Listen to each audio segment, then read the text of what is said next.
പ്രിയപ്പെട്ട ഹണി റോസ്, ഈ ബോബി ചെമ്മണ്ണൂരിന് മാത്രമായിട്ട് നമ്മളെ നാട്ടിൽ അങ്ങനെ പ്രത്യേകിച്ച് നിയമമൊന്നുമില്ല. ഈ നാട്ടിലെ എല്ലാ വഷളന്മാർക്കും, എല്ലാ പെർവേർട്ടുകൾക്കും, ഞരമ്പ് രോഗികൾക്കും, ലൈംഗിക ദാരിദ്ര്യം അനുഭവിക്കുന്നവർക്കും, റേപ്പിസ്റ്റുകൾക്കും, പൊട്ടൻഷ്യൽ റേപ്പിസ്റ്റുകൾക്കും ഒക്കെ ബാധകമായ ആ ഒരു നിയമം തന്നെയാണ് ബോബി ചെമ്മണ്ണൂരിന് ബാധകമായിട്ടുള്ളത്. സിനിമയില് അല്ലെങ്കിൽ സിനിമാ സംഘടനകളിൽ ഹണി റോസിന്റെ ഇടത്തും വലത്തും ഒക്കെ നിൽക്കുന്ന പലരും അല്ലെങ്കിൽ ചിലരെങ്കിലും ബോബി ചെമ്മണ്ണൂരിന്റെ വിവിധ വേഷങ്ങൾ തന്നെയാണ്. സാന്ദ്ര തോമസ് എന്നൊരു സിനിമാ നിർമ്മാതാവ് താൻ നിർമ്മിച്ച സിനിമയെക്കുറിച്ച്, അതിന് വന്ന നഷ്ടത്തെക്കുറിച്ച്, അതിന്റെ പ്രതിസന്ധികളെ കുറിച്ചൊക്കെ സീരിയസ് ആയിട്ട് സംസാരിക്കുമ്പോൾ ഈ ബോബി ചെമ്മണ്ണൂരിന്റെ ദശാവതാരങ്ങൾ സാന്ദ്രയ്ക്ക് ചുറ്റും കൂടിയിരുന്നിട്ട് എന്താ ചെയ്തത്? സാന്ദ്രയുടെ ക്ലീവേജ് നോക്കുന്നു, സാന്ദ്രയുടെ ബ്രായുടെ കളർ എന്താണെന്ന് നോക്കുന്നു, അതിനെക്കുറിച്ച് കമന്റ് ചെയ്യുന്നു. ഇതൊക്കെയായിരുന്നു അവർ ചെയ്തിരുന്നത്. അവരൊക്കെ തന്നെയും ബോബി ചെമ്മണ്ണൂരിന്റെ വിവിധ രൂപങ്ങളും വേഷങ്ങളും ദശാവതാരങ്ങളും ഒക്കെ തന്നെയാണ്. അമ്മ എന്ന സംഘടന ഇപ്പോൾ ഹണി റോസിന് പിന്തുണ പ്രഖ്യാപിച്ചിട്ടുണ്ട്. എനിക്ക് തോന്നിയൊരു കാര്യം എന്താ അറിയോ, അമ്മ സംഘടന അവരുടെ ഭാരവാഹികൾ തന്നെ പീഡന കേസിലും റേപ്പ് കേസിലും അതിലും ഇതിലും ഒക്കെ പെട്ട് നാണം കെട്ട് നാണിച്ചു നിൽക്കായിരുന്നു. അപ്പോഴാണ് അങ്ങനെ നാണം കെട്ടപ്പോ എന്നാ ഇപ്പൊ ശരിയാക്കി തരാ എന്ന് പറഞ്ഞുകൊണ്ടാണ് പുതിയ ഭാരവാഹികൾ സിദ്ദിഖിനെയും ബാബുരാജിനെയും ഒക്കെ ഉൾക്കൊള്ളുന്ന ഒരു പുതിയ ഭരണസമിതി അധികാരത്തിൽ വന്ന ഉടനെ തന്നെ ഞങ്ങളുടെ അംഗങ്ങളെ മുഴുവൻ ഞങ്ങൾ സംരക്ഷിക്കും, ആരടാ ഞങ്ങളെ മോഹൻലാലിനെ പറയാൻ എന്ന് പറഞ്ഞുകൊണ്ട് ചെകുത്താൻ എന്ന യൂട്യൂബർക്കെതിരെ പരാതി നൽകി ജയിലിൽ വരെ ആക്കി. അപ്പോഴാണല്ലോ സിദ്ദിഖ് ബലാത്സംഗ കേസിൽ പെട്ട് ഒളിവിൽ പോകേണ്ടി വരുന്നത്. അതോടെ ഭരണസമിതി വീണ്ടും നിർജ്ജീവമായി എന്തൊക്കെയോ ആയി. അത് കഴിഞ്ഞിട്ട് ഇക്കഴിഞ്ഞ ദിവസം വീണ്ടും ഒരു കുടുംബ സംഗമമൊക്കെ നടത്തി വീണ്ടും ഇങ്ങനെ ജീവൻ വെച്ച് വരികയാണ്.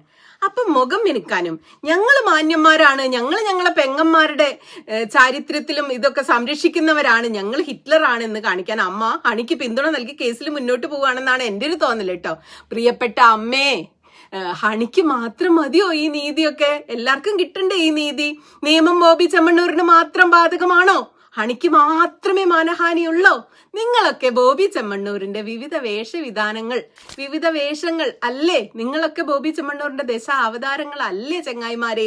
ഒരു സംശയം ചോദിക്കാണ് കേട്ടോ. പക്ഷെ ഇത്രയും കാലം ഈ ബോബി ചെമ്മണ്ണൂരിന്റെ വഷളത്തരം കണ്ടുപിടിക്കുന്നത് വരെ ഹണി റോസിന്റെ കണ്ണില് ഈ പെർവേർഷന്റെ ദശാവതാരങ്ങൾ അല്ലെങ്കിൽ ഈ വഷളന്മാരുടെ ദശാവതാരങ്ങൾ ബോബി ചെമ്മണ്ണൂരിന്റെ വിവിധ വേഷങ്ങൾ സിനിമയിലുള്ളവര് പെട്ടിട്ടില്ല എന്നാണ് എനിക്ക് തോന്നുന്നത്. കാരണം മലയാള സിനിമ സമാനതകളില്ലാത്ത വിവാദത്തിലൂടെ, ഫെമിനിസ്റ്റ് ചർച്ചകളിലൂടെ, സ്ത്രീയുടെ ശരീരത്തിന്റെ അവകാശം ആർക്ക്, അതിന്റെ ഏജൻസി ആർക്ക് എന്നതിലൂടെ, സ്ത്രീ ശരീരം കമ്മോഡിറ്റി ആയിട്ട് കാണുന്ന ഇൻഡസ്ട്രിയിൽ ജോലി ചെയ്യുന്ന സ്ത്രീയുടെ ആത്മാഭിമാനത്തെക്കുറിച്ച്, എത്രത്തോളം സ്ത്രീ ശരീരം മാർക്കറ്റ് ചെയ്യാം എന്നതിനെ കുറിച്ച്, നഗ്നത കാണിക്കുന്ന സ്ത്രീകളുടെ സ്വകാര്യതയിൽ, അത്തരം ജോലികളിൽ ഏർപ്പെടുന്നവരുടെ സ്വകാര്യതയിലൊക്കെ അവരുടെ ശരീരത്തിൽ സമ്മതമില്ലാതെ അഭിപ്രായം പറയുന്നതിനെ കുറിച്ച്, കയറി പിടിക്കുന്നതിനെ കുറിച്ച്, ഇതൊക്കെ മാർക്കറ്റ് ആവശ്യപ്പെടുന്ന രീതിയിൽ സ്ത്രീ ശരീരത്തെ കമ്മോഡിറ്റിയായി അവതരിപ്പിക്കുന്ന ഇൻഡസ്ട്രിയിൽ ജോലി ചെയ്യുന്ന സ്ത്രീകളെ അവരുടെ സമ്മതമില്ലാതെ തൊടുന്നതിനെ കുറിച്ചൊക്കെ ഇവിടെ വലിയ ചർച്ചയും കമന്റ് അടിക്കുന്നതിനെ കുറിച്ചൊക്കെയുള്ള വലിയ ചർച്ചകൾ ഈ നാട്ടിൽ നടന്നുകൊണ്ടിരിക്കുകയായിരുന്നു കഴിഞ്ഞ അധികം കാലമായിട്ട്. ഹേമ കമ്മിറ്റി റിപ്പോർട്ട് വന്നിട്ടുണ്ട്. പ്രധാനപ്പെട്ട നടിമാർ തന്നെ പ്രമുഖരായ നടന്മാർക്കെതിരെ പരാതി നൽകിയിട്ടുണ്ട്. അത് പോലീസ് സ്റ്റേഷനിലും കോടതിയിലൊക്കെ നടക്കുന്നുണ്ട്. തൊഴിലിടത്ത് IC വേണമെന്ന ആവശ്യമുയർന്നിട്ടുണ്ട്. അങ്ങനെ പലതും ഈ നാട്ടിൽ നടന്നു. പക്ഷെ ഹണി റോസ് ഇതിലൊന്നും ഒരഭിപ്രായവും പറഞ്ഞ് ഞാൻ കണ്ടിട്ടില്ലായിരുന്നു. എന്റെ കുഴപ്പമാണോന്ന് അറിയില്ല കേട്ടോ. പക്ഷെ ഒരു കുഴപ്പമില്ല, അഭിപ്രായം പറഞ്ഞില്ലല്ലോ, ഒരു കുഴപ്പമില്ല. എല്ലാവർക്കും എല്ലാ കാര്യത്തിലും ഓടി നടന്ന അഭിപ്രായം പറയാനൊന്നും പറ്റില്ല. തൊഴില് അഭിനയമാണ് ഹണി റോസിന്റെ. അങ്ങനെ തൊഴിൽ മാത്രം നോക്കി നടക്കുന്നവരെ തന്നെയാണ് മിക്ക നടീനടന്മാരും. എന്നാൽ ഇന്നലെ ഹണി റോസ് പറയുന്ന കേട്ടു, എല്ലാ സ്ത്രീകൾക്കും വേണ്ടി ഞാൻ ഇതാ യുദ്ധം പ്രഖ്യാപിക്കുന്നു എന്ന്. നന്നായി, ഇപ്പോഴെങ്കിലും അങ്ങനെ ഒരു തീരുമാനം എടുത്ത് വളരെ നന്നായി.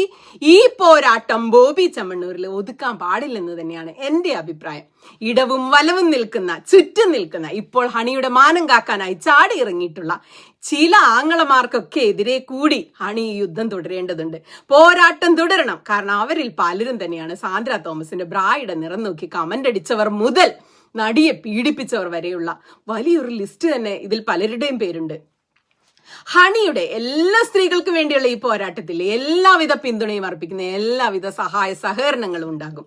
നടിയും അവതാരകയുമായ ഫറ ഷിബില ഇന്നലെ ഹണിയെ കുറിച്ച് പറഞ്ഞത്, എന്റെ മേഖല ഇതായതുകൊണ്ട് ആളുകൾ എന്നെ സ്നേഹത്തോടെ വിളിക്കുന്നു, ഞാൻ പോയി ഉദ്ഘാടനം ചെയ്യുന്നു എന്നാണ് ഹണി റോസ് എപ്പോഴും പറയുന്നത്.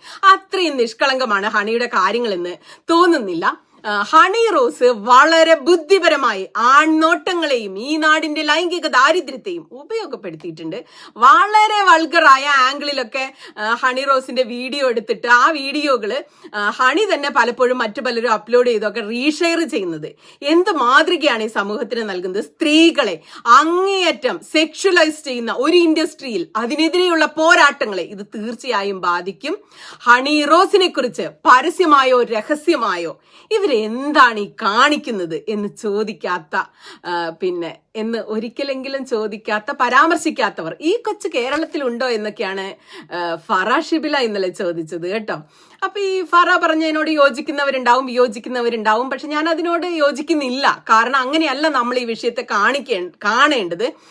മറ്റു പലരും പറയുന്നത് കേട്ടു ബോബി ചെമ്മണ്ണൂരിന്റെ പോലത്തെ പെർവേർട്ടുകളെ സൃഷ്ടിച്ചത് തന്നെ ഹണി റോസ് കൂടി ഉൾപ്പെടുന്ന ഒരു ഗ്രൂപ്പ് സ്ത്രീകളാണ് ഈ ബോബി ചെമ്മണ്ണൂര് പോലത്തെ പെർവേർട്ടുകളെ സൃഷ്ടിക്കുന്നതെന്ന്. എന്നാൽ അങ്ങനെയല്ല കാര്യങ്ങൾ. ഈ കാര്യങ്ങളെ ഞാൻ അങ്ങനെയല്ല നോക്കി കാണാൻ ഇഷ്ടപ്പെടുന്നത്. ഈ വിഷയത്തിൽ ഒരു വ്യക്തത കിട്ടാൻ വേണ്ടി ഞാൻ വളരെയേറെ ബഹുമാനിക്കുന്ന ഒരു സ്ത്രീയോട്, എനിക്ക് വളരെ റെസ്പെക്ട് ഉള്ള ഒരാളോട് സംസാരിച്ചപ്പോൾ അവർ പറഞ്ഞ കുറച്ച് കാര്യങ്ങൾ ഇതാണ്. ഹണി റോസ് ബോബി ചെമ്മണ്ണൂരിനെ സൃഷ്ടിക്കുക അല്ല ഈ നാട്ടിൽ ചെയ്തിട്ടുള്ളത്. ബോബി ചെമ്മണ്ണൂരും അതുപോലെ സ്ത്രീ ശരീരത്തെ ഒരു കമ്മോഡിറ്റി ആയി കാണുന്ന, ഒബ്ജക്ടിഫൈ ചെയ്ത് തന്റെ ബിസിനസിന്റെ വളർച്ചയ്ക്ക് മാർക്കറ്റിങ്ങിന് ഉപയോഗിക്കുന്ന ആ മാർക്കറ്റാണ് ഇത്തരം കൾച്ചറുകളും ഇത്തരം രൂപങ്ങളും ഇത്തരം കാര്യങ്ങളൊക്കെ സൃഷ്ടിക്കുന്നത്. അവരാണ് ചൂസ് ചെയ്യുന്നത് അവർക്ക് ആരെ വേണം, എന്താണ് അവരുടെ മാർക്കറ്റിന് ആവശ്യം, എന്താണ് അവരുടെ ബിസിനസ്സിന് ആവശ്യമെന്ന് അവരാണ് കണ്ടുപിടിക്കുന്നത്. എവിടെയാണ് ബിസിനസ് മാർക്കറ്റിങ്ങിന് ഉപയോഗിക്കാവുന്ന ശരീരങ്ങൾ ഉള്ളതെന്ന് അവരാണ് കണ്ടുപിടിക്കുന്നത്. അവർ സ്ത്രീകളെ ചൂഷണം ചെയ്യുകയാണ്. കുലസ്ത്രീകളും വേശ്യയും ഒക്കെ ഇവിടെ ഉണ്ടായിരിക്കേണ്ടത് ഇത്തരം ബോബി ചെമ്മണ്ണൂരുമാരുടെ ആവശ്യമാണ്. ഈ കുലസ്ത്രീകളും വേശ്യകളും ഒക്കെ പരസ്പരം പോരടിക്കുന്നത് മാർക്കറ്റിന്റെ ഒരു ആവശ്യമാണ്. ഇതാണ് ഇവരുടെയൊക്കെ താല്പര്യവും. പാട്രിയാർക്കിയുടെ തന്നെ സൃഷ്ടികളാണ് കുലസ്ത്രീകളാണെങ്കിലും ശരീരം പ്രദർശിപ്പിക്കുന്നവരാണെങ്കിലും ആരാണെങ്കിലും. സ്ത്രീ ശരീരങ്ങൾ അതിലെ ഉപകരണങ്ങൾ മാത്രമാണ്. ആ ഉപകരണങ്ങൾ എങ്ങനെയാണ് കുറ്റക്കാരാവുക? ഈ ഉപകരണം ഉപയോഗിച്ച് പാട്രിയാർക്കി വളർത്തുന്നവർ, പൊലിപ്പിക്കുന്നവർ, ബിസിനസ്സിന് ഉപയോഗിക്കുന്നവരല്ലേ ശരിക്കും കുറ്റക്കാരെന്നാണ് അവര് ചോദിച്ചത്. ബാക്കിയൊക്കെ ഈ പാട്രിയാർക്കിയുടെ ഇരകൾ മാത്രമാണ് ഈ സ്ത്രീകളെന്ന്. അതുപോലെ തന്നെ എത്ര വിദ്യാഭ്യാസമുള്ള ഒരു സ്ത്രീ ആണെങ്കിലും നിങ്ങൾ നോക്കിക്കോ, ഡോക്ടർ ആയിക്കോട്ടെ, സ്റ്റെതസ്കോപ്പ് അണിഞ്ഞല്ല ആ സ്ത്രീ വിവാഹ കതിർമണ്ഡപത്തിലെത്തുന്നത്, വിവാഹവേദിയിലെത്തുന്നത് സ്വർണ്ണ അണിഞ്ഞാണെന്നൊക്കെയാണ്. എനിക്കത് വളരെ ശരിയായിട്ട് തോന്നി അവരോട് സംസാരിച്ചു കഴിഞ്ഞപ്പോൾ. എന്നാൽ സ്ത്രീകൾക്ക് ഒരു ഏജൻസിയും ഇക്കാര്യത്തിൽ ഇല്ല എന്ന് എനിക്ക് തോന്നുന്നില്ല. ചില സ്ത്രീകളൊക്കെ ഇപ്പൊ നീള നമ്പ്യാരെ പോലെയുള്ള ചില സ്ത്രീകൾ സ്വയം ശരീരം പ്രദർശിപ്പിക്കുന്നുണ്ട്. ഇൻസ്റ്റാഗ്രാമിലൊക്കെ ഇത്തരം സോഫ്റ്റ് പോണുകൾക്ക് വലിയ കാഴ്ചക്കാരുണ്ട്. അത് കാണാൻ ആളുകൾ ഓടിക്കൂടുകയാണ്. ആളുകൾ ആ വീഡിയോയുടെ ഫോട്ടോയുടെയും ഒക്കെ താഴെ ബോബി ചെമ്മണ്ണൂരിനെ പോലെ തന്നെ അശ്ലീല കമന്റുകൾ ഇടുന്ന ധാരാളം പെർവേർട്ടുകൾ നമ്മൾ കാണുന്നുണ്ട്. പലതരത്തിലുള്ള ലൈംഗിക ദാരിദ്ര്യം പ്രകടിപ്പിക്കുന്ന മലയാളികളെ കാണണമെങ്കിൽ ഇത്തരം വീഡിയോയുടെയും ഫോട്ടോയുടെയും താഴെ പോയാൽ മതി. പക്ഷേ നാളെ ഇതേ നീള നമ്പ്യാർ ഒരു നിലപാടെടുത്തിട്ട് എന്റെ ശരീരം പ്രദർശിപ്പിക്കുന്നത് എന്റെ ഇഷ്ടമാണ്, എന്നെ നിങ്ങൾ ഉദ്ഘാടനത്തിന് വിളിച്ചോ, ഞാൻ വരും, പണവും വാങ്ങും, പക്ഷേ ഞാൻ പണം വാങ്ങുന്നത് അവിടെ വന്ന് ഉദ്ഘാടനം നടത്തി തിരിച്ചു പോരാൻ മാത്രമാണ്. അതിനപ്പുറത്തേക്ക് എന്നെക്കുറിച്ച് വഷളത്തരം പറയാൻ നിങ്ങൾക്ക് യാതൊരു അവകാശവുമില്ലെന്ന് പറഞ്ഞു കഴിഞ്ഞാൽ ഈ വഷളത്തരം പറഞ്ഞവർക്കെതിരെ നീള നമ്പ്യാര് പരാതിപ്പെട്ട് കഴിഞ്ഞാൽ നല്ല കേസാകും. പിന്നെ നിയമം അനുസരിച്ച് കാര്യങ്ങൾ മുന്നോട്ട് പോകും. തോന്നിയാസം പറഞ്ഞവരൊക്കെ അകത്തു പോകും. കാരണം ഈ വിഷയത്തെ ഒരു സദാചാര വിഷയമായിട്ടല്ല നമ്മൾ കാണേണ്ടത്. ദീദി ദാമോദരൻ ഇതേക്കുറിച്ച് വ്യക്തമായിട്ടൊരു കുഞ്ഞു കുറിപ്പ് എഴുതിയിട്ടുണ്ട്. അവർ പറയുന്നത് ഇതാണ്, അവരുടെ കുറിപ്പ് ഇതാണ്: ഹണി റോസിന്റെ നയപ്രഖ്യാപനം ഒരു കാര്യത്തിൽ കൃത്യമായ വ്യക്തത വരുത്തുന്നുണ്ട്. സ്ത്രീയുടെ ശരീരം അവളുടെ അവകാശമാണ്. അതിന്റെ മേൽ വാക്കുകൊണ്ടോ നോട്ടം കൊണ്ടോ പ്രവൃത്തി കൊണ്ടോ കടന്നു കയറാൻ ഒരാൾക്കും അവകാശമില്ല. വാക്ക്, നോക്ക്, പ്രവൃത്തി ഒന്നും കൊണ്ടും പറ്റില്ല എന്നതിന്റെ പ്രഖ്യാപനമാണ്. ഹണി റോസിനെതിരെയുള്ള സൈബർ കടന്നാക്രമണങ്ങളെ പ്രതിരോധിക്കാൻ സിനിമാ സംഘടനകൾ രംഗത്ത് വന്നത് കണ്ട് ഞാൻ അത്ഭുതപ്പെട്ടുപോയി. സ്വന്തം തൊഴിലിടത്ത് സുപ്രീം കോടതി അനുശാസിക്കുന്ന IC വേണമെന്ന രാജ്യത്തെ നിയമം ഇതുവരെ നടപ്പിലാക്കാതെ പുറംതിരിഞ്ഞ് നടക്കുന്നവരാണ് ഈ സിനിമാ സംഘടനകൾ. സൈബർ വെട്ടുക്കിളിക്കൂട്ടങ്ങൾക്കും സിനിമയിലെ കൊട്ടേഷൻ ബലാത്സംഗികൾക്കും പ്രേരണയാകുന്നത് ഈ പുറംതിരിഞ്ഞുള്ള ഈ നിൽപ്പാണ്. ഹണി റോസ് വിരൽ ചൂണ്ടിയ പോലെ അസഭ്യ അശ്ലീല ഭാഷാ പണ്ഡിത മാന്യന്മാരെ നിലയ്ക്ക് നിർത്താൻ സ്വന്തം മണ്ഡലത്തിൽ നിയമം നടപ്പാക്കുക എന്ന തത്വം അവർക്കും ബാധകമാണ്. സിനിമയ്ക്ക് പുറത്തും അകത്തുമുള്ള രണ്ടു തരം നിയമലംഘകരും പണിയെടുക്കുന്നത് ഒരേ യുക്തിയിലാണ്. അതുകൊണ്ട് തന്നെ എല്ലാ സ്ത്രീകൾക്കും വേണ്ടി ഞാൻ യുദ്ധം പ്രഖ്യാപിക്കുന്നു എന്ന ഹണി റോസിന്റെ വാക്കുകൾ സിനിമയ്ക്കകത്തും സിനിമയ്ക്ക് പുറത്തും ഒരുപോലെ പ്രസക്തമാണ്. നിയമം നടപ്പിലാകട്ടെ. സ്ത്രീയുടെ ശരീരം അവളുടെ അവകാശമാണ് എന്നാണ് ദീദി ദാമോദരൻ എഴുതിയ കുറിപ്പ്. തിരക്കഥാകൃത്ത്. ഇതാണ് ഇതിലെ ശരിക്കും കാര്യം. നോ എന്ന് പറഞ്ഞാൽ നോ എന്ന് തന്നെയാണ് അർത്ഥം. ഹണി റോസ് നോ പറഞ്ഞാൽ അവിടെ നിർത്തണം എല്ലാ പെർവേർട്ടുകളും. വീണ്ടും അശ്ലീലം പറഞ്ഞാൽ പണി കിട്ടും. ഇപ്പൊ ബോബി ചെമ്മണ്ണൂരിന് കിട്ടിയ പോലെ. മലയാളിയുടെ ലൈംഗിക ദാരിദ്ര്യത്തെ മുതലെടുത്ത് ബിസിനസ് ചെയ്യുന്നവരും സോഷ്യൽ മീഡിയ വളർത്തുന്നവരും ഒക്കെ ഇവിടെ ധാരാളമുണ്ട്. അങ്ങനെ അവർ സ്വയം കമ്മോഡിറ്റി ആവാൻ തീരുമാനിച്ചാൽ, ഒബ്ജക്ടിഫൈ ചെയ്യാൻ തീരുമാനിച്ചാൽ, അത് അവനവന്റെ ഇഷ്ടം എന്ന് പറയാനേ ഇന്നത്തെ സാഹചര്യത്തിൽ പറ്റൂ. മറ്റു ചിലർ പറയും ഞാൻ കമ്മോഡിറ്റി അല്ല, ഞാൻ സ്വയം രസിച്ചാണ് ചെയ്യുന്നത്. അങ്ങനെയാണെങ്കിൽ അങ്ങനെ, നമ്മൾ രണ്ടും അംഗീകരിക്കുന്നു. എന്തായാലും മലയാളിയുടെ കടുത്ത ലൈംഗിക ദാരിദ്ര്യം വിറ്റ് കാശാക്കുന്നതിൽ ആണുണ്ട്, പെണ്ണുണ്ട്, എല്ലാവരും ഉണ്ട്. പക്ഷെ അതിന്റെ പേരിൽ ബോബി ചെമ്മണ്ണൂരിനോ അദ്ദേഹത്തിന്റെ വിവിധ വേഷങ്ങൾക്കോ അദ്ദേഹത്തിന്റെ ദശാവതാരങ്ങൾക്കോ ദ്വയാർത്ഥ പ്രയോഗം നടത്താനോ അശ്ലീലം പറയാനോ ഊളച്ചിരി ചിരിക്കാനോ ഒന്നും നിയമം അനുവദിക്കുന്നില്ല.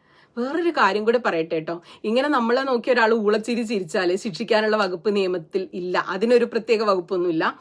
പരാതിപ്പെട്ട സ്ത്രീകൾക്കൊന്നും നീതി കിട്ടിയിട്ടില്ല. കുഞ്ഞും കാര്യങ്ങൾക്ക് ഇത്തരത്തിൽ ചിരിച്ചു അല്ലെങ്കിൽ അശ്ലീലം പറഞ്ഞു നിയമം നീതി കിട്ടിയിട്ടില്ല. പക്ഷെ ഹണി റോസ് പ്രമുഖയാണ്.